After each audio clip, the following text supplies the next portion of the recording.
Bismillahirrahmanirrahim. Assalamualaikum warahmatullahi wabarakatuh. Alhamdulillahillazi bi ni'matihi tatimmus shaliha. Asyhadu an la ilaha illallah wa asyhadu anna Muhammadar abduhu wa rasuluh la nabiyya ba'da. Rabbi shrahli sadri wa yassirli amri wahlul 'uqdatam min lisani yafqahu qawli. Rabbana zidna ilman warzuqna fahma. Amin amin ya rabbal alamin. Setinggi puji sedalam syukur kita panjatkan atas kehadirat Allah Subhanahu wa taala. Allah yang maha pengasih dalam berkasihnya tidak pernah pilih kasih. Allah yang maha penyayang yang dalam berkasih sayangnya tidak terbilang. Maka tidak patut bagi seorang hamba hanya bersyukur kepada Allah ketika apa yang dia minta itu dikabulkan oleh Allah Subhanahu wa taala. Atau dalam arti kata tidak patutnya bersyukur seorang hamba seperti bersyukurnya seorang anak kecil yang mana ketika anak kecil itu meminta sesuatu kepada orang tuanya, kemudian orang tuanya mengabulkan, maka dia katakan orang tuanya baik. Ketika orang tuanya tidak mengabulkan, dia katakan orang tuanya tidak baik. Maka tidak patut begitu posisinya kita sebagai seorang hamba, karena ada kadang-kadang doa itu yang mesti ditunda oleh Allah Subhanahu wa taala. Nah, kemudian apapun posisinya pada hari ini, baik itu ketika diberikan nikmat oleh Allah dia bersyukur, dan ketika diberikan ujian oleh Allah maka dia bersabar. Maka apapun kondisinya itu baik. Ya, bersyukur dan bersabar dua-duanya sama-sama baiknya. Kemudian tak lupa pula kita berselawat kepada baginda Rasulullah Nabiullah Nabi Muhammad sallallahu alaihi wasallam dengan berlafazkan Allahumma shalli ala sayyidina Muhammad wa ala ali sayyidina Muhammad. Kita berharap kelak di yaumil akhir kita mendapatkan syafaat dari baginda Rasulullah. Kita berharap kelak di yaumil akhir ketika Allah itu melayakkan kita bisa masuk ke surganya Allah, kita bisa bertetangga dengan baginda Rasulullah. Dan yang paling utama itu adalah ketika kelak di yaumil akhir Rasulullah memandang kita dan sekaligus mengakui kita sebagai umatnya. Assalamualaikum ya Rasulullah ya Habibullah. Nah, ibu-ibu yang dirahmati oleh Allah, pekan kedua ini kita memang fokus ke fikih muslimah. Maka yang kita sharingkan pada sore hari ini adalah berkaitan dengan muharramat. Ya, orang-orang yang haram dinikahi. Ada yang haram dinikahi itu bisa jadi mahram, tapi ada juga yang itu bukan mahram. Mahram itu artinya kita bisa bersafar dengannya. Ya, tapi ada yang tidak, menjadi ajnabi tapi nggak bisa nikah juga gitu ya. Nah, maka kita mengutip sebuah dalil Quran surat An-Nisa ayat 23 ya. Hurimat alaikum ummahatukum wa banatukum khawatukum wa ammatukum wa kholatukum wa banatul akhi wa banatul ukhti wa ummahatukum allati arda'nakum wa akhwatukum minar rodo'ati wa ummahatun nisaikum wa robaibukum allati fi hujurikum minan nisaikum allati dakhalatum bihin.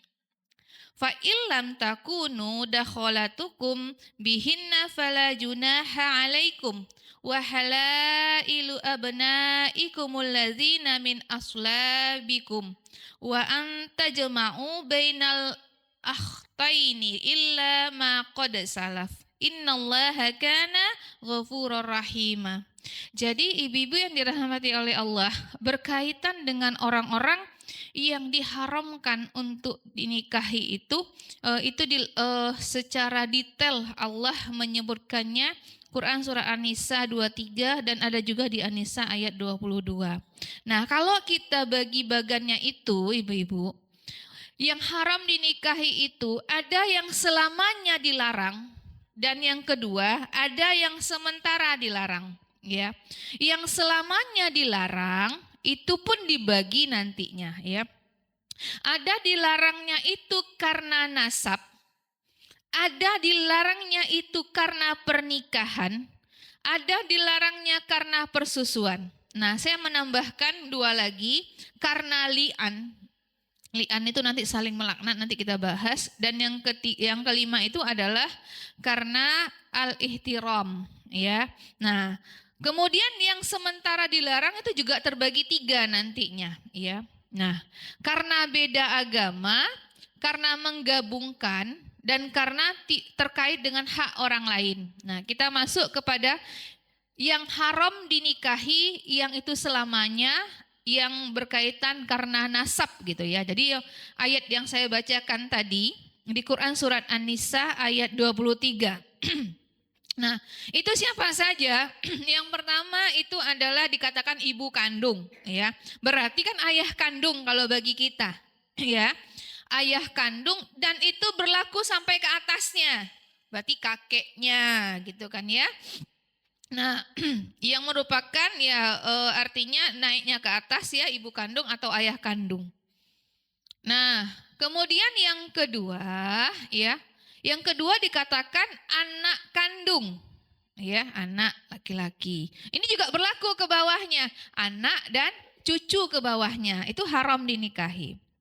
Nah, kemudian yang ketiga di Quran itu dikatakan saudara perempuan atau saudara laki-laki. Berarti kita punya adik laki-laki atau abang laki-laki. Nah, itu tidak hanya kandung saja, tapi bisa seayah atau seibu dia. Ya, tidak hanya seayah seibu juga, seayah juga. Ketiga posisi ini tidak boleh ya dijadikan pasangan kehidupan kita. Nah, kemudian siapa lagi ya? Selain daripada tadi ya saudara, kemudian siapa? Bibi atau paman dari pihak ayah. Paman dari pihak ayah. Berarti kalau orang Minang siapa tuh? Mama gitu kan ya. Kalau orang Melayu apa namanya tuh? Pakcik atau dari sebelah ayah ya. Nah, jadi saudaranya ayah ya. Saudara ayah yang laki-laki ya. Nah, itu. Nah, kemudian itu pun berlaku yang kandung ataupun yang seayah dengan ayah kita atau seibu dengan ayah kita. Ya. Kemudian selanjutnya adalah ya paman atau bibi dari pihak ibu. Ya. Ya. Kalau tadi dari sebelah ayah ya. Kalau sebelah ayah berarti kalau orang Minang apa namanya? Pak Dang. Ya, Pak Ete gitu ya. Berarti kalau sebelah ibu mama ya, mama. Kalau orang Minang ya. Nah, ini dari karena nasab ya. Kemudian yang keenam siapa lagi? Anak dari saudara kita yang laki-laki. Kita punya abang laki-laki atau punya adik laki-laki, dia punya anak, ponakan dari pihak saudara kita yang laki-laki. Baik itu saudara kita sekandung atau seayah ataupun seibu. Ya, nah itu ponakan. Ya. Itu tidak boleh dinikahi. Nah, kemudian siapa lagi? Saudara perempuan, saudara dari anak perempuan ya, dari saudara anak perempuan, anak laki-laki dari saudara perempuan. Kita punya kakak, punya adik perempuan, dia punya adik, dia punya anak laki-laki. Nah, maka ini diharamkan ya. Baik saudara itu seayah ataupun seibu. Nah, ini selamanya itu nggak bisa menikah. Maka aneh bin ajaib, fenomena sekarang ini baru-baru ini ya terjadi perzinahan di Bukit Tinggi kan ya, antara seorang ibu dengan anaknya. Ya. Anak itu dari umur 17 tahun sampai umur 25 tahun, 28 ya. Selama itu Bu. ibu dengan anak, ya, yang notabene itu adalah haram dinikahi selamanya, ya. Nah itu, ya, itu karena nasab. Kemudian ada selamanya dilarang itu karena pernikahan. Nah, pernikahan itu pun terbagi dua, Bu, ya. Ada yang hanya sekedar akad saja, dia langsung tidak boleh menjadi pasangan kehidupan kita. Ada yang harus dukhul dulu. Dukhul paham ya, Bu ya? Dukhul itu ibadah suami istri. Iya. Nah, jadi kalau yang sekedar akad, Bu, ya, itu siapa saja? Nah, dia adalah mertua. Ya, misal terjadi pernikahan di antara dua orang ini, baru akad saja baru, Bu. Ini pernah kejadian nih.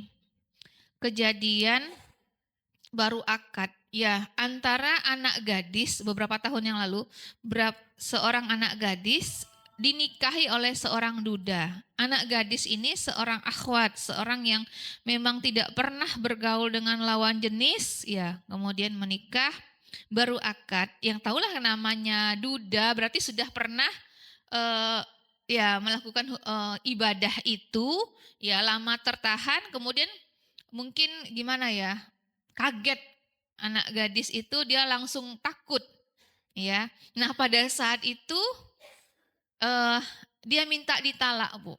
Jadi akad telah terjadi, belum terjadi dukhul, ya, akan tetapi telah terjadi perceraian, ya, maka hubungan mantan suami tadi dengan ibunya itu adalah mertua abadan, ya, meski ya selama-lamanya.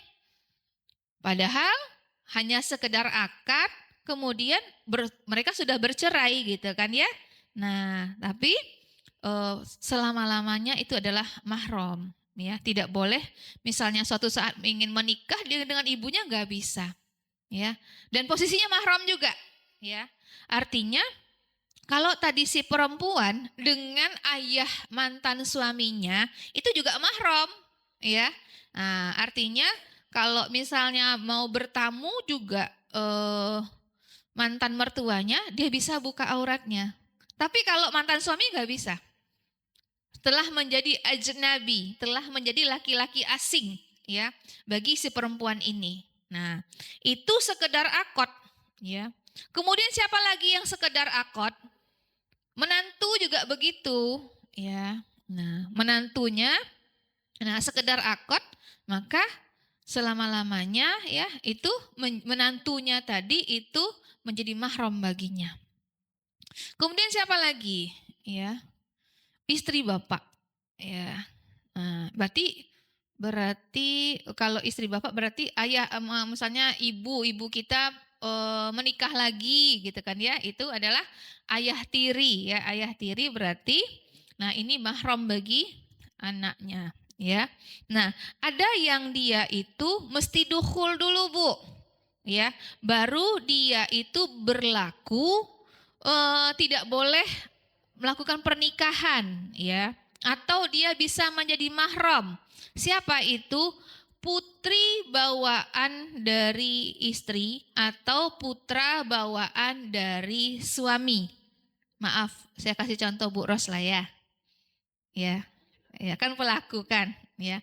Nah, Bu Ros misalnya, Bu Ros menikah dengan suami beliau saat ini, ya.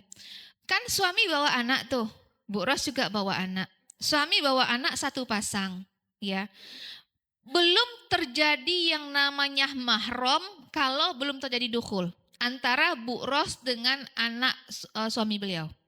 Anak laki-laki siapa namanya, Kak?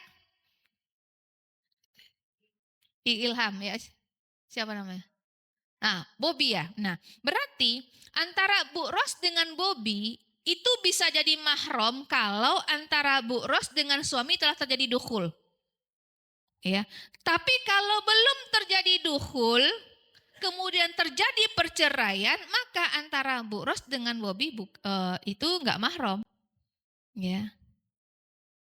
Nah, makanya waktu beliau memeluk anak beliau mau berangkat ke luar kota, itu sudah mahram. Karena apa? Karena sudah terjadi duhul, ya, anak bawaan suami, ya. Kalau belum terjadi duhul berarti belum tidak dikatakan mahram, ya. Nah, kalau terjadi perceraian setelah itu. Nah, itu karena pernikahan, Bu. Bisa dipahami, Bu? Bisa ya? Nah, yang selanjutnya itu karena persusuan, ya. Karena persusuan itu, apakah ibu susunya itu mahram atau ayahnya itu mahram dan saudara-saudaranya mahram, dan selanjutnya yang kita bahas itu umur berapa disusukan, berapa kali persusuan, ya. Nah, jadi karena persusuan itu eh saya pelaku, Bu. Saya punya anak susu, ya. Saya punya anak susu, anaknya Ustazah Sri. Nah, maka mahram yang melekat pada diri saya itu melekat juga pada anak susu saya. Ya, artinya antara Nurul nama anak Ustazah Sri, itu kalau terjadi mau suka sama anak lajang saya nggak bisa. Karena antara Nurul dengan Alif, Rehan, dan Syauki adalah saudara susu. Ya. Dan antara Nurul dengan suami saya, mahram nggak? Mahram, ya. Kenapa mahram? Kan yang nyusu kan saya, bukan suami saya. Air susu yang saya dapat itu kan karena ulah suami saya, Bu. Bisa dipahami? Bisa ya? Kalau enggak karena suami, enggak mungkin ada asinya kan gitu. Kan enggak mungkin hamil dan melahirkan, ya. Berarti suami saya adalah bapak susu bagi Nurul tadi, itu ya.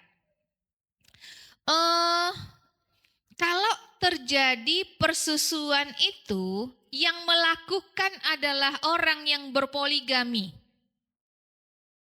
Contoh, istri pertama, dia punya anak susu, ya. Nah, istri pertama dia punya anak susu. Misalnya nama anak susunya itu adalah Aminah. Istri kedua, dia juga punya anak susu. Namanya si Khalid. Ya, bisa dipahami, Bu? Bisa ya? Istri pertama punya anak susu namanya Aminah, istri kedua punya anak susu namanya Khalid. Maka Aminah dengan Khalid saudara susu. Kenapa dikatakan saudara susu? Karena menginduk kepada bapak susu. Satu bapaknya. Ya. Padahal kan itu beda ya. Dia nyusu sama istri pertama Aminah.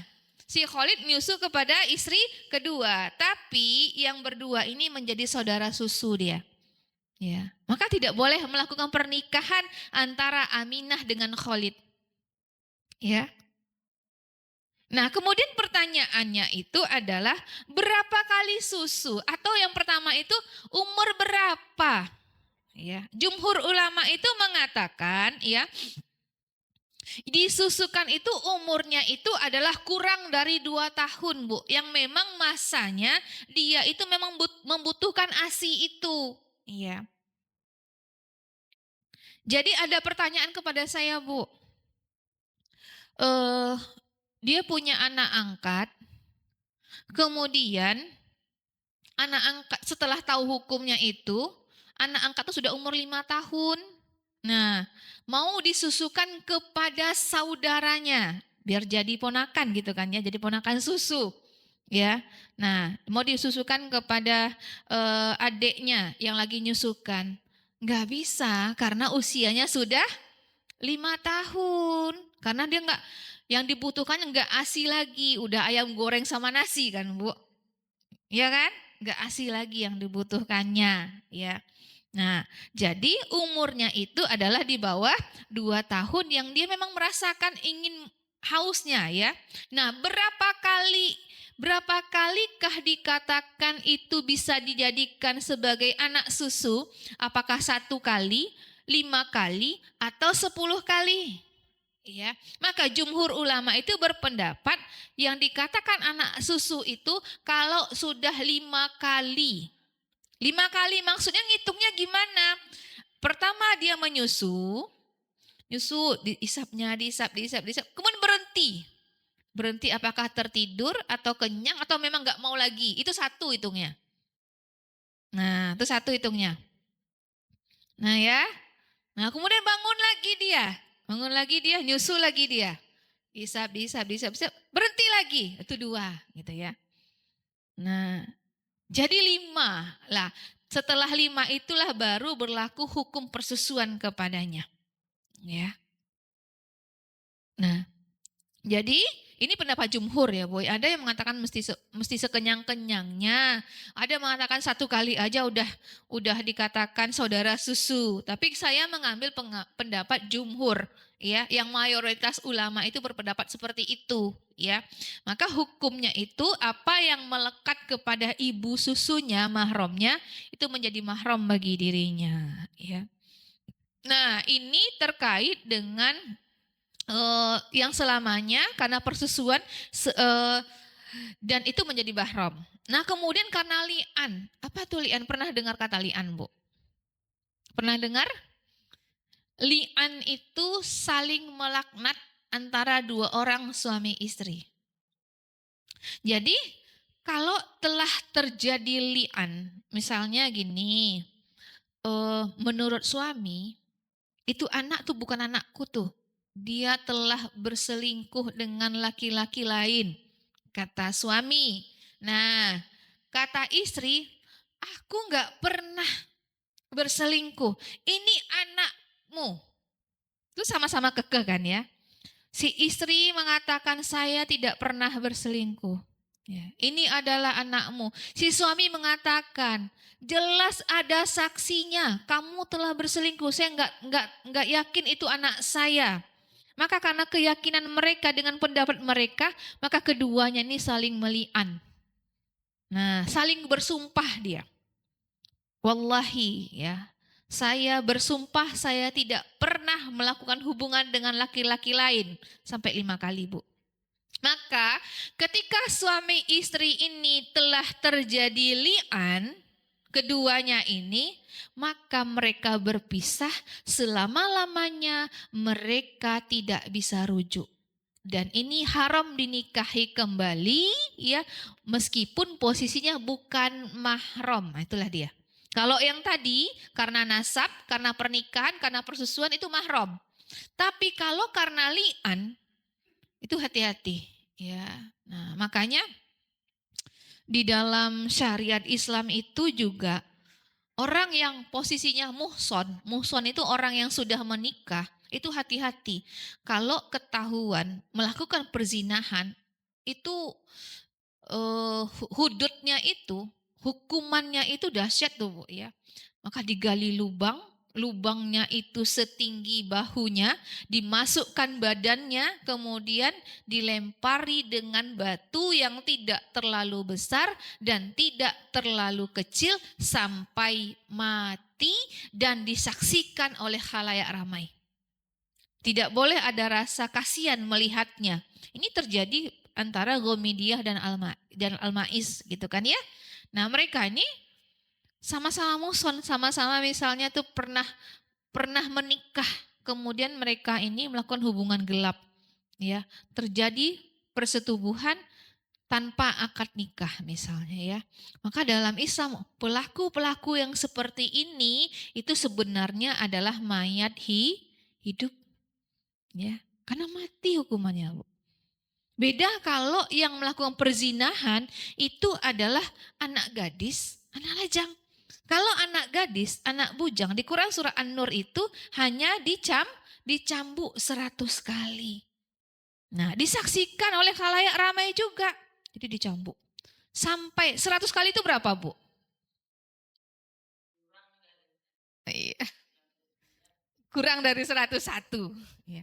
Gitu detailnya Allah, Bu. Terkait dengan syariat itu, Allah mendetailkan. Mesti 100 kali. Setelah 99, nggak boleh 101. Harus 100 dia. Ya. Sedangkan syariat Allah berkaitan dengan sholat itu kan ya. Aqimus sholah gitu aja kan ya. Seperti apa gerakan sholat, kapan waktunya sholat, berapa rakaat sholat kan nggak ada dalam Al-Quran. Nggak ada, Bu. Yang ada hanya dalam hadis. Tapi berkaitan dengan hudud, Allah itu rincikan. Ya.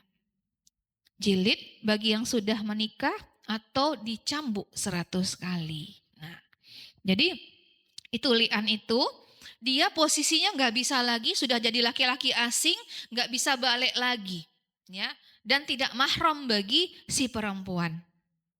Kemudian yang selanjutnya itu adalah al-ihtiram. Siapa itu al-ihtiram? Al-ihtiram itu adalah istri-istri para nabi. Istri Rasulullah misalnya ya. Karena yang dekat dengan kita kan Rasulullah. Istri Rasulullah, setelah Rasul wafat, istri Rasul ini tidak boleh ada satupun yang menikahi beliau. Karena beliau itu adalah ummahatun mukminin. Dia adalah ibu kaum mukminin meskipun tidak senasab dengan kita. Tapi bentuk penghormatan kepada istri Rasul. Maka selamanya posisi istri Rasul ini menjanda dia. Sampai Allah memanggilnya. Ya. Maka tidak boleh ada yang menikahi istri Rasul meskipun itu bukan mahram bagi si laki-laki. Nah ini dia ya. Inilah posisinya muharraman atau orang-orang yang haram dinikahi selamanya dilarang. Kemudian ada yang sementara dilarang, Bu. Sementara dilarang itu yang pertama, itu karena beda agama. Ya, misalnya seorang wanita itu haram menikah dengan laki-laki kafir. Mau dia ahlul kitab atau dia penganut agama Ardi.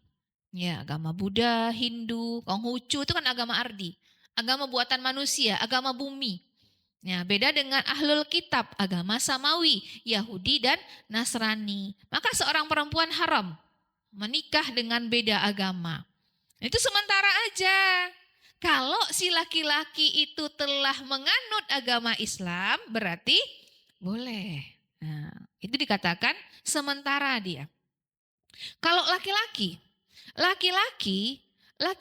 Muslim itu boleh menikah hanya dengan muslimah dan juga ahlul kitab. Misalnya Yahudi dan Nasrani, laki-laki Muslim Indonesia tuh berani menikahin orang Israel misalnya, orang Yahudi kan ya. Nah itu boleh, sah saja ya. Yang haram bagi laki-laki itu adalah menikah dengan orang kafir, wanita kafir yang dia penganut agama Ardi. Nah menikah dengan orang Hindu, menikah dengan orang Buddha gitu kan ya, Konghucu, itu haram bagi laki-laki. Hanya boleh laki-laki itu dengan ahlul kitab saja. Dan anaknya wajib ngikut agama ayahnya. Wajib muslim. Ya. Bukan diberikan pilihan kepada anaknya. Oh mau ikut agama ibu atau ikut agama ayahnya, enggak gitu. Tapi anak itu tidak bisa memilih, dia wajib ngikut agama ayahnya tadi. Itu karena beda agama, ya. Nah, kemudian selanjutnya menggabungkan. Menggabungkan maksudnya apa? Seorang laki-laki pelaku poligami, maka dia tidak boleh menghimpun dua orang kakak beradik. Ya, istri pertama kakaknya, istri kedua adiknya gitu kan ya.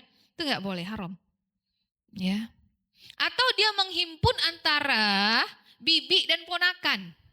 Ya, istri pertama bibinya, istri kedua ponakannya. Nggak boleh menghimpun dua orang seperti itu. Nah, tapi ketika telah terjadi perceraian dengan si kakaknya, dia nikahi adiknya. Boleh nggak? Boleh kalau Ya kalau berani gitu kan, kalau nekat gitu kan ya, berhubungan dengan kakak kandung yang menjadi mantan istri suaminya gitu kan ya. Atau meninggal kakaknya, kemudian dia menikah dengan adiknya, dinikahi adiknya gitu kan ya. Nah, apa namanya istilahnya di kampung? Turun ranjang gitu kan ya. Nah, itu sah saja tuh. Ya boleh aja. Ya, itu menggabungkan tadi kakak beradik ya, kemudian tante dengan ponakannya. Nah, kemudian yang ketiga, sementara dilarang itu adalah berkaitan dengan hak orang lain, Bu. Nah, apa maksudnya? Berkaitan dengan hak orang lain.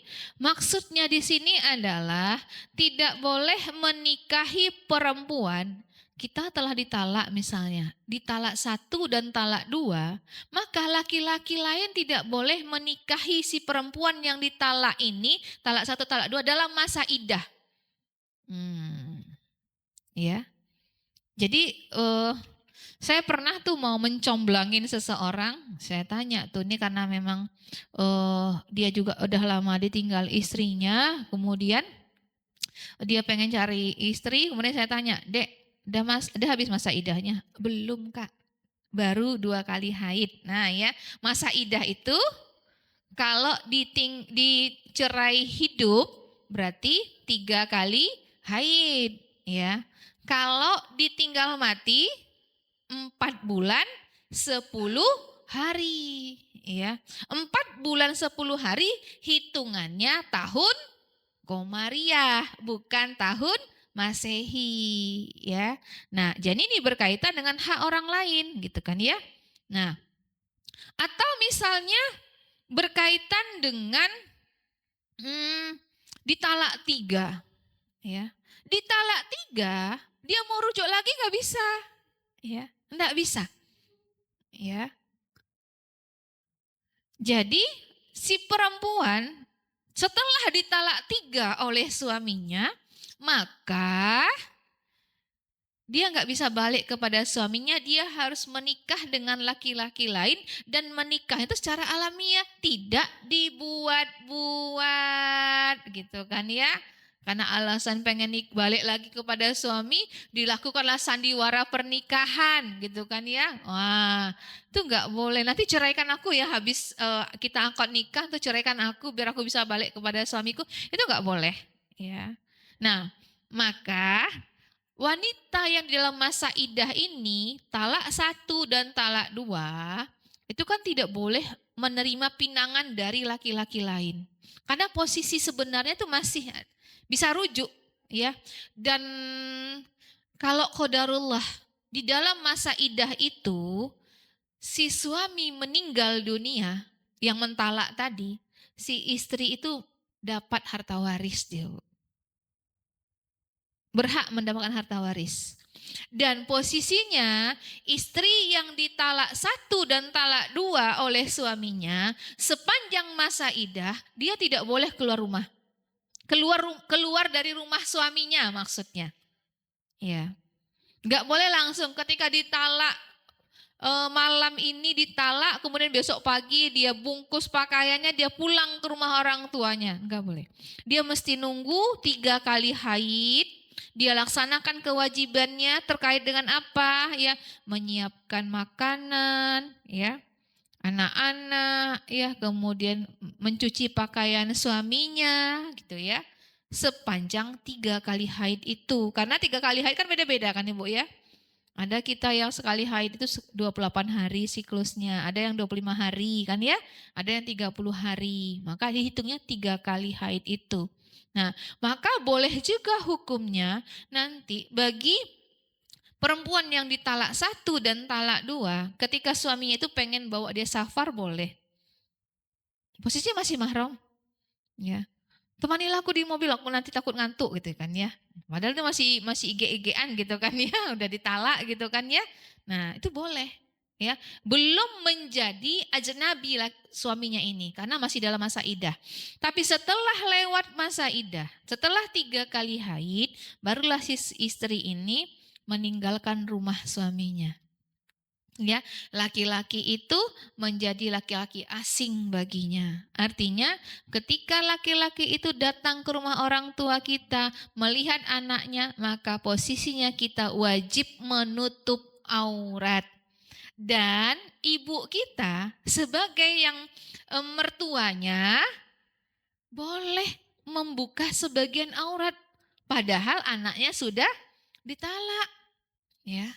Nah, ini diperbolehkan karena ya dia menjadi mahram selama-lamanya, ya. Maka inilah terkait dengan hak orang lain tadi, ya. Nah, jadi inilah ibu-ibu yang dirahmati oleh Allah ya, terkait dengan ya orang-orang yang haram dinikahi di Quran surat An-Nisa ayat 23 dan termasuk juga di Al-Quran An-Nisa ayat 22. 22 itu mengatakan haram menikahi istri bapak kalian, berarti ibu tiri atau ayah tiri bagi kita, ya. Nah, sampai di sini ada yang mau ditanyakan, dipersilahkan.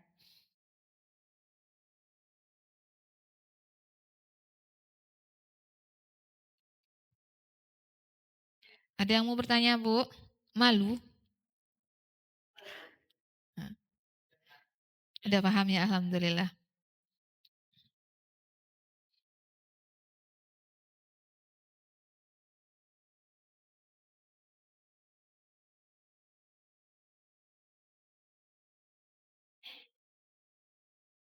Tidak ada? Iya, Bu.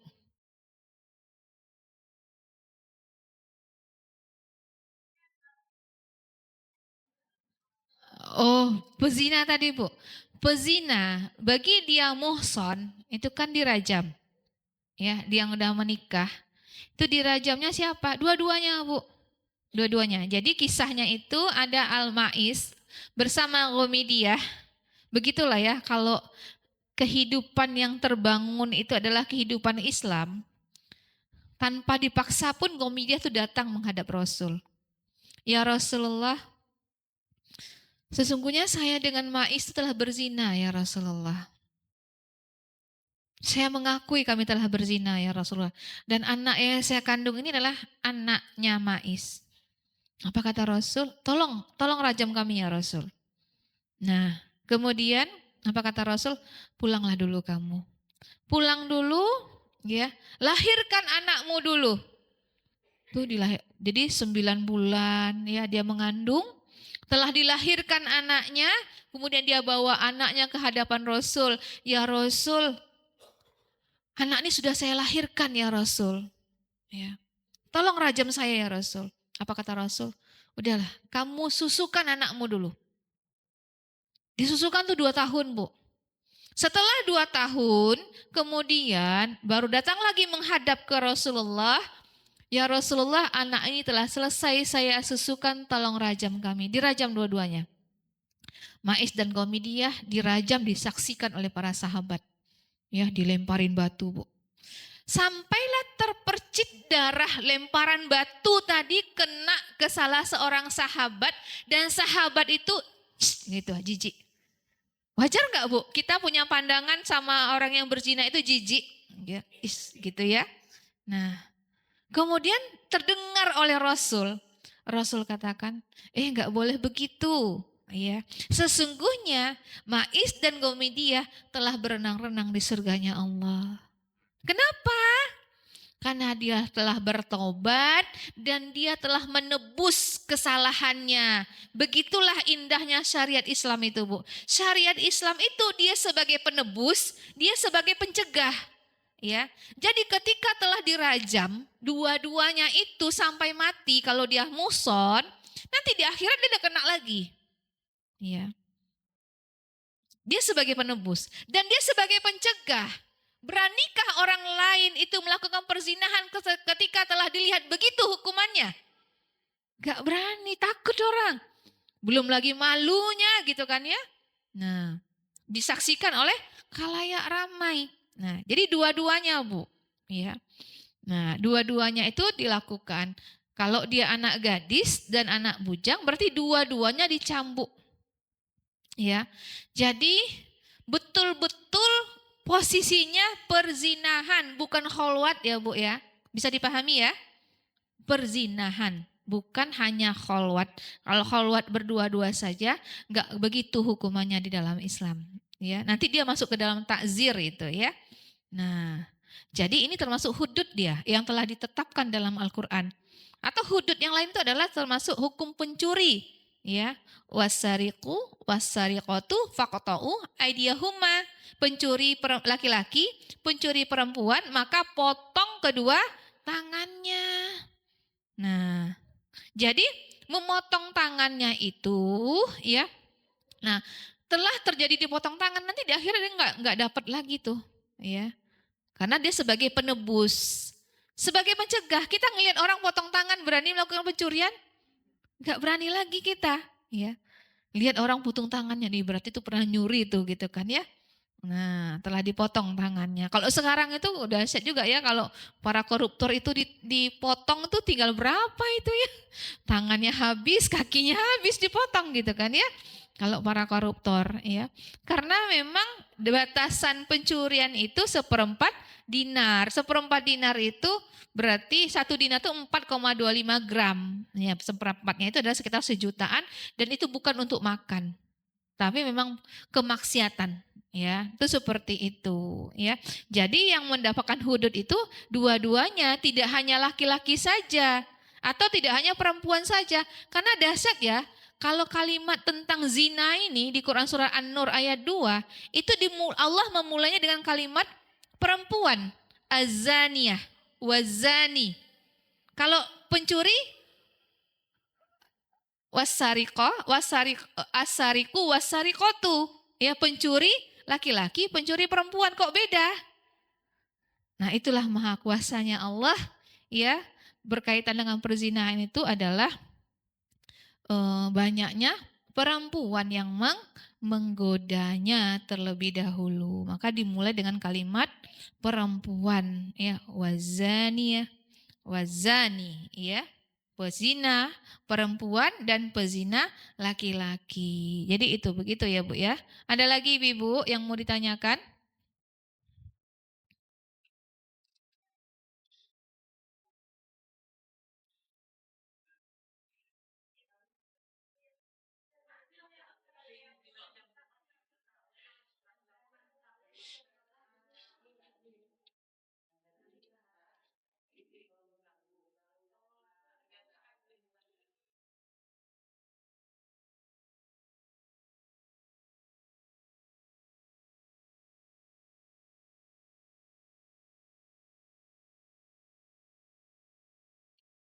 Enggak ada lagi Ibu.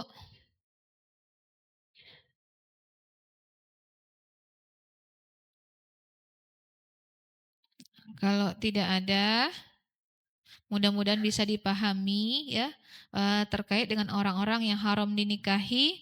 Karena nanti kalau terjadi faktanya, terjadi pernikahan, misalnya terjadi pernikahan antara dua saudara susu yang dia tidak ketahui, kemudian diketahui di tengah-tengah pernikahan, nanti kalau di dalam Islam itu qadhi akan memaksa untuk bercerai.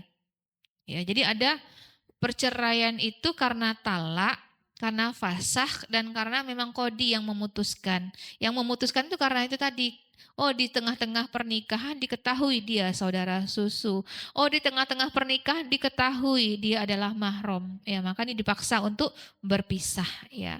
Mudah-mudahan ini bisa selesai kita satu bab ya, perempuan atau laki-laki yang haram dinikahi yang alhamdulillah mudah-mudahan bisa kita pahami, kita amalkan. Kata Rasulullah, barang siapa yang dia ada majelis ilmu, dia menyelesaikan satu bab, maka pahalanya sama dengan dia melaksanakan sholat 1000 rakaat ya. Pernah melaksanakan sholat 1000 rakaat Bu? Enggak, alhamdulillah bisa kita dapatkan dari menyelesaikan satu bab dalam menuntut ilmu ini. Nah, Ibu yang dirahmati oleh Allah, marilah sama-sama kita bermunajat kepada Allah, mohon ampun kepada Allah, yang mudah-mudahan waktu yang mustajab akhir ya, ini adalah pergantian waktu di dalam Islam, salah satu waktu yang mustajab untuk berdoa. Mari sama-sama kita tengadahkan tangan kita, ya. Kita tundukkan kepala kita berdoa kepada Allah Subhanahu wa taala. Astaghfirullahalazim. Astaghfirullahalazim. Astaghfirullahalazim. A'udzu billahi minasyaitonir rajim. Bismillahirrahmanirrahim. Alhamdulillahirabbil alamin. Assalatu wassalamu ala asrafil anbiya'i wal mursalin wa ala alihi wa sahbihi rasulillahi ajmain. Allahumma shalli wa sallim wa barik ala sayyidina Muhammad wa ala ali sayyidina Muhammad. Allahumma rabbana ya rabbana zalamna anfusana wa ilam taghfir lana wa tarhamna lanakunanna minal khasirin. Allahumma fir lana dzunubana wa liwalidayna warhamhuma kama rabbayana shaghira. Allahumma inna as'aluka salamatan fid din wa afiatan fil jasad wa ziyadatan fil ilmi wa barakatan fil rizqi wa taubatan qoblal maut wa rahmatan indal maut wa maghfiratan ba'dal maut. Allahumma hawin alaina fi sakaratil maut wan najata minan nar wal afa indal hisab. Allahumma innaka afuwun karim tuhibbul afwa fa'fu anna. Allahumma inna nas'aluka ridhaka wal jannah wa na'udzubika min sakhatika wan nar. Allahumma arinal haqqa haqqan warzuqna ittiba'ah wa arinal batila batilan warzuqna ijtinabah.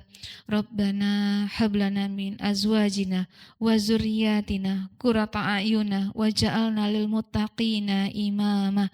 Rabbana taqabbal minna innaka antas samiul alim wa tub alaina innaka antat tawwabur rahim. Rabbana atina fid dunya hasanah wa fil akhirati hasanah wa qina azabannar. Subhana rabbika rabbil izzati amma yasifun wa salamun alal mursalin walhamdulillahi rabbil alamin. Ihdinas siratal mustaqim. Afwan minkum. Assalamualaikum warahmatullahi wabarakatuh.